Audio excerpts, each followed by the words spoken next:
I'm 8 years old, and it's one of the last golden days of summer. I'm floating in Lac Profond in the Gatineaus. My arms and legs are outstretched like a star, just letting the cool water of the tiny lake support my body. At the edges of my vision, I can see the tips of firs and evergreens reaching their spiky pines towards the sky. It seems to go on forever.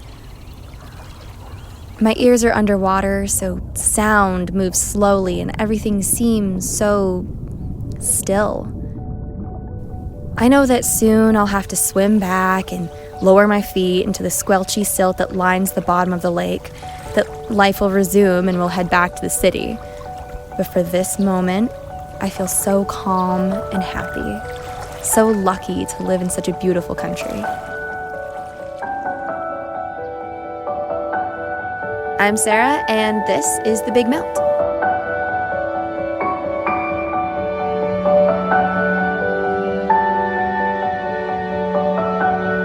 I love the Canadian Shield. It's the bones of old mountains ground down over a billion years. It's gently curving slopes and bluffs dotted with freshwater lakes, carved by the same rain that weathered those mountains down. I remember hiking there with my dad, picking wild blueberries, sweet and tart. Maybe even sweeter because we found them. I remember looking up at night and feeling like I was actually seeing the stars for the first time. Millions and millions more than had ever twinkled down at me from the city sky. I remember watching for hawks and eagles.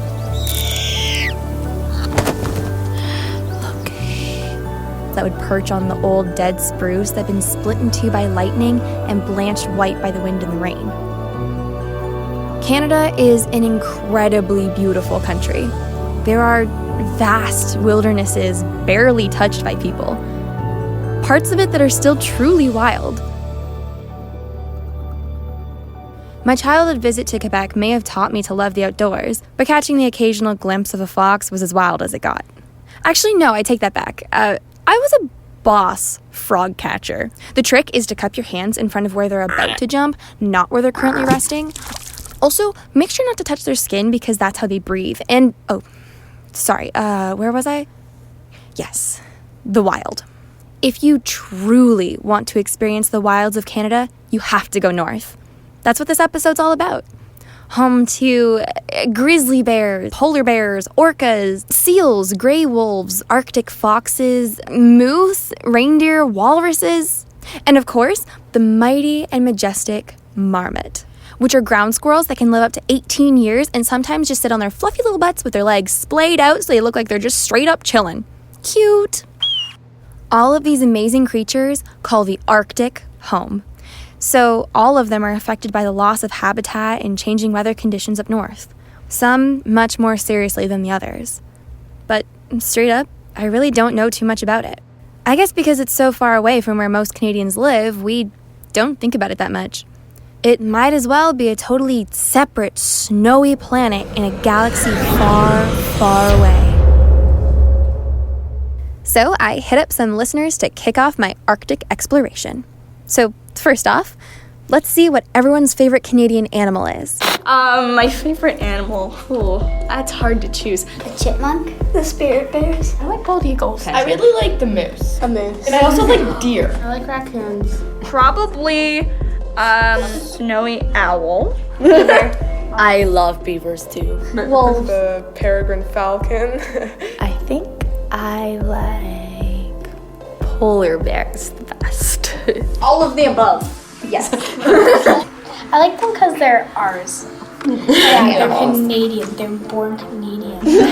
One of the bad things about climate change is habitat loss. The ecosystem's destroyed. It loses its balance. Ice is very important. Polar bears and walruses, their homes are getting destroyed by the melting of glaciers. Their habitat is melting underneath them and they don't have anywhere to live. Just thinking about how, if that were to happen to me, if I were to lose my home, that would be something that would be so huge on the news because it's a human that, just comparing it to animals, just one human compared to thousands of animals that are losing their homes. It hurts. They don't have a voice. They can't say anything. They're what makes Earth Earth. Because, like, they were here before humans. So, survey says the Arctic is one of the most unique places on the planet. The Arctic is also home to some of the most fragile ecosystems on the planet.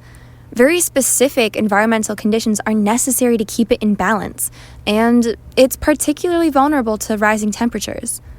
Which makes sense, seeing as its defining feature is how singularly cold it is. It's ground zero for a lot of global warming phenomena. That melting ice cap, rising sea levels, thawing permafrost. We all feel the ripples of these changes, but they make up the very foundation of the Arctic ecosystem. The Arctic is one of the fastest warming systems on the planet, and we're already seeing impacts with changes to Arctic marine mammal diet, behavior, and their ecology. They're adjusting to a different Arctic.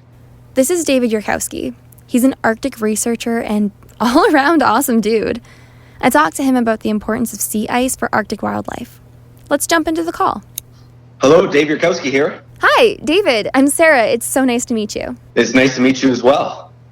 I'm doing a podcast about climate change, and today we're talking about the Arctic. And since you've actually been there, I was kind of hoping that you could answer some of my questions for me. Yeah, sounds great. Happy to answer. Great. Thanks so much. First off, are you in the Arctic right now? No, in the office at this time of year. Oh, you probably can't even get there this time of year, can you? No, well, you can, because there are flights every day. But it just depends on the project. When we go is during the summer, fall, during more so the open water period. So we can do different studies on marine mammals. But if there's a winter project, then you can definitely go. Yeah, but I bet it'd be freezing. So can you tell us about your job? What kind of research do you do? I mainly work on Arctic marine mammals, mainly the ring seal. I love them so much. They're so cute.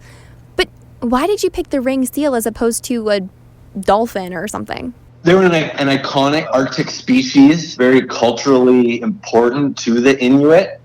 And they're an interesting animal that is, with reductions in sea ice, it's likely going to impact their behavior and their ecology. So I find it really important to better understand how they're responding to these types of changes. And that's why they're one of the animals or species that I'm interested in researching.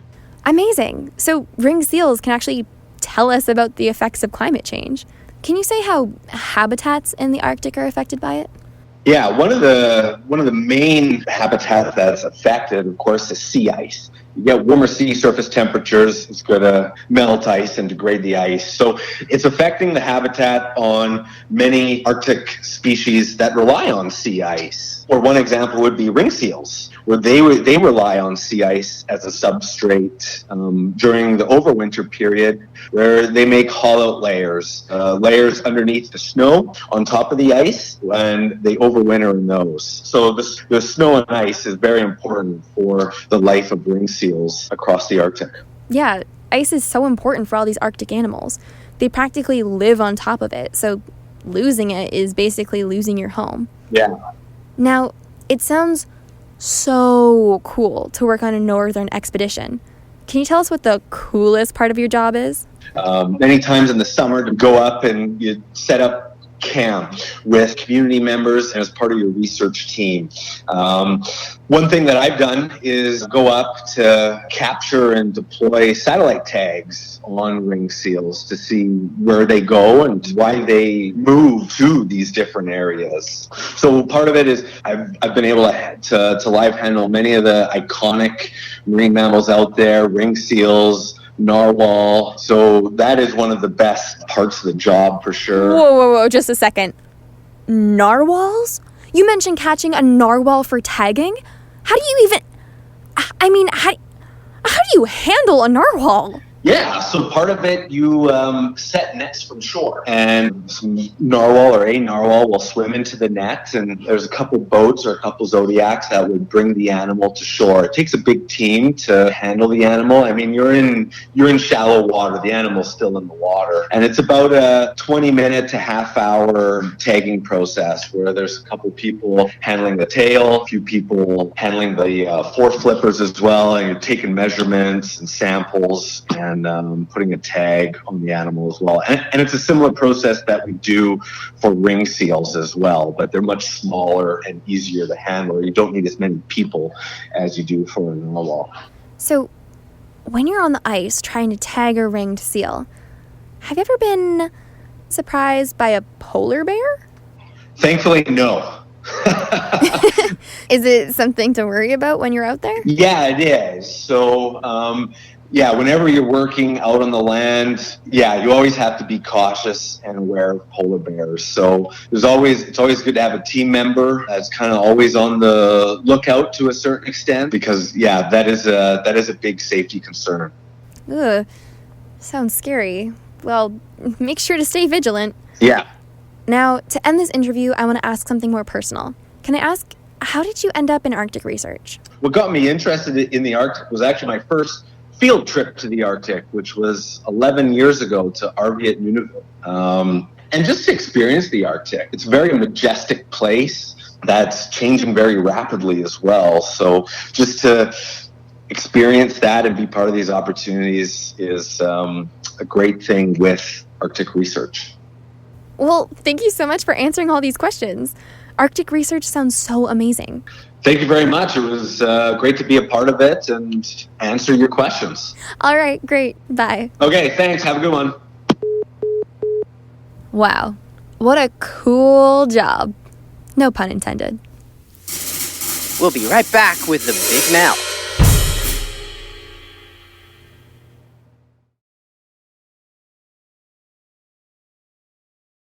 Now, let's get back to the pod.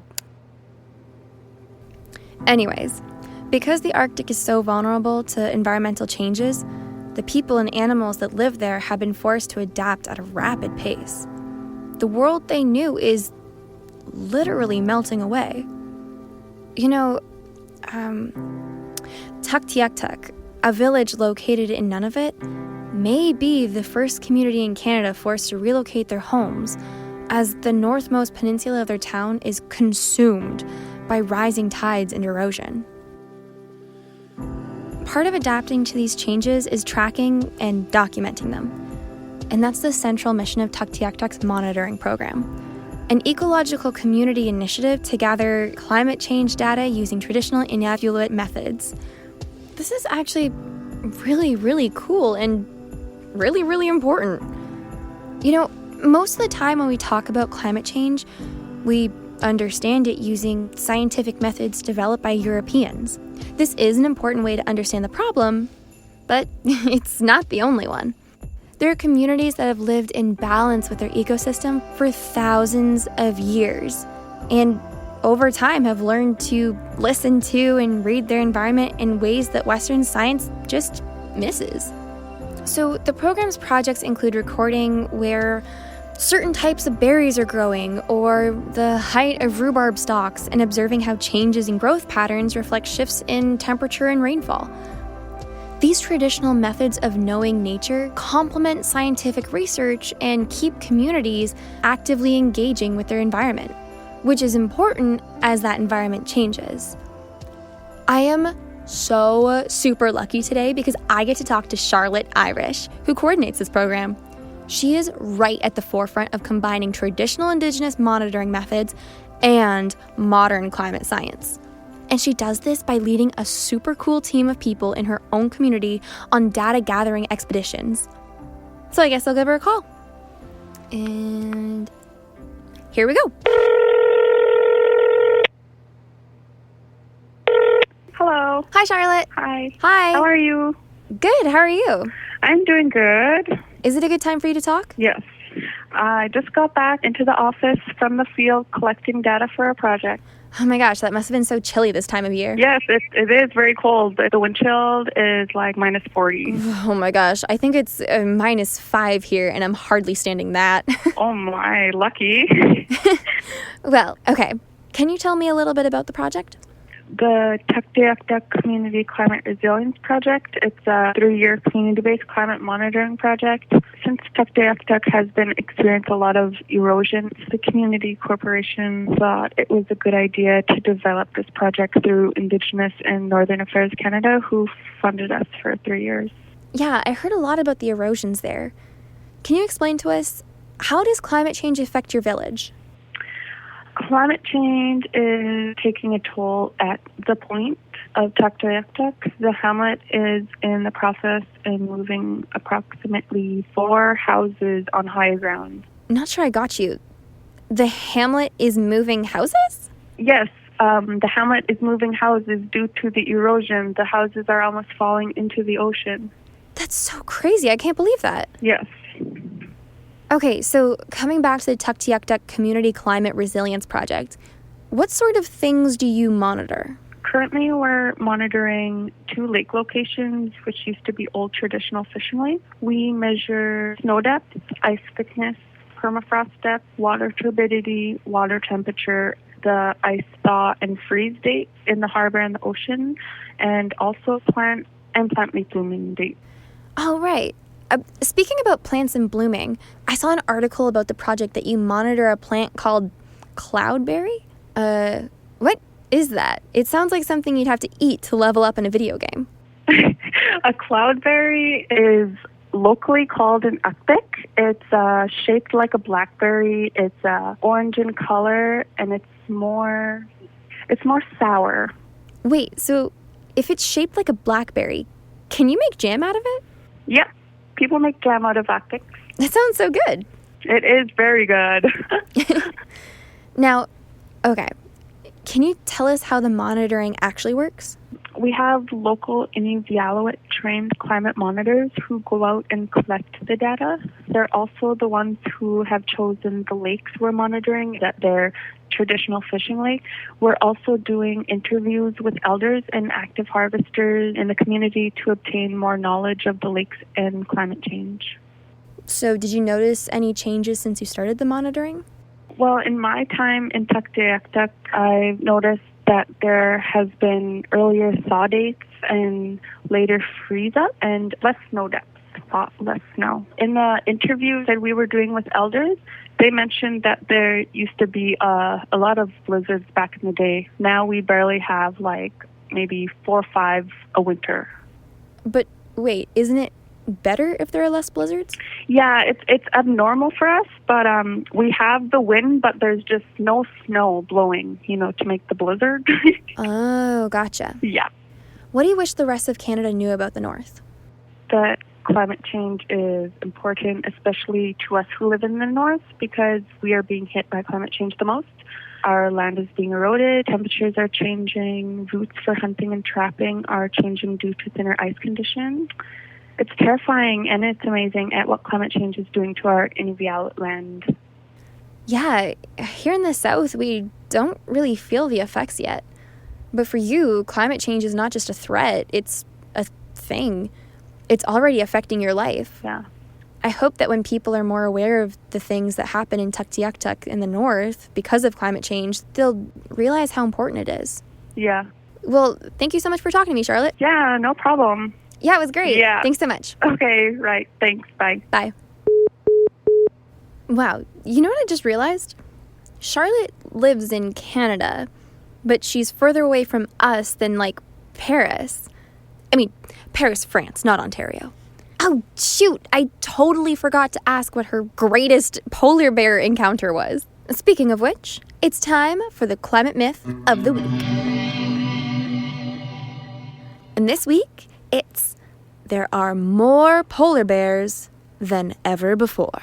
Now, as great as it would be to imagine a North absolutely teeming with bears wearing cute scarves and drinking soda, I have a feeling that might not be the case. Digging into this one was weird. Really weird. It's a bit of misinformation, a bit of bad faith interpretation, and a bit of wishful thinking. Here's the sitch. A bunch of articles started saying that in the 1950s and 60s, there were only 5,000 polar bears. And now there are around 20,000 polar bears. So therefore, polar bear populations have quadrupled, and they love global warming and everything's good. Cool? Now, here's the problem with that. Nobody really knows just how many polar bears there were around back then. Estimates weren't even attempted until the 70s. Also, those estimates, they were generated using anecdotal information, meaning those scientific stats are the result of Norwegian and Russian people being like, on my walk, I saw a polar bear. I am seeing 3 polar bears. Based on this, I'm thinking there are 5,000 polar bears. You're probably right. Goodbye. Before driving away on a skidoo. The other thing is, it's possible that regardless of the exact number, population sizes may have increased in the late 60s and early 70s because things like trapping and aerial hunting were banned in northern countries. Seriously, we used to shoot at them from planes. Not cool. So, sport-based population fluctuations aside, the fact is, polar bears depend on Arctic sea ice to hunt seals and eat. Climate change has rapidly decreased the extent, duration, and condition of this ice, meaning there's less of it, it's around for a shorter time, and the quality of it kinda sucks. This ice is their habitat. Less habitat equals fewer bears. It's not rocket science. It's climate science. And there are actual studies linking the loss of habitat to reduced births and survival rates. Now, scientists note that some, not all, but some, polar bear populations may be stable because polar bears are resourceful and can hunt on land as well. But that puts them in direct competition with terrestrial brown bears who already fill that niche. The fact of the matter is, losing their habitat spells serious consequences for their future. So yeah, anytime you read this false factoid, just remember, no one even knew how many polar bears there were to begin with. Hunting affected their numbers, and their habitat is being destroyed at a rapid pace. Additionally, I figured this all out by just doing a Google search. So any journalist or blogger that uses this fact is probably aware that it isn't true or just doesn't care. This myth was busted. All right, so recapping our ice cap chapter. The Arctic is warming at a higher rate than the rest of the world because it's a precariously balanced ecosystem that needs everything to be just right.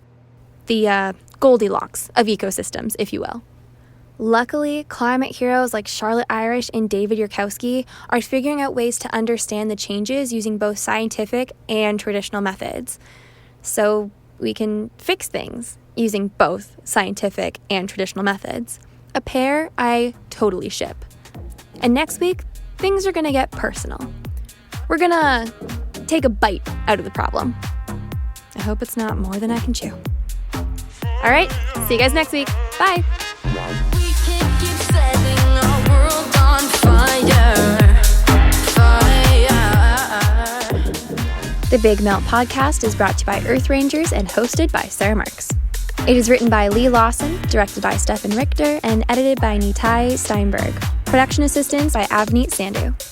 To learn more about today's episode or leave us a message, go to thebigmeltpodcast.com. You can also take a quick survey for a chance to win a custom t-shirt. Don't forget to smash that subscribe button. And come on, show you care with 5 stars, please. Later, skaters.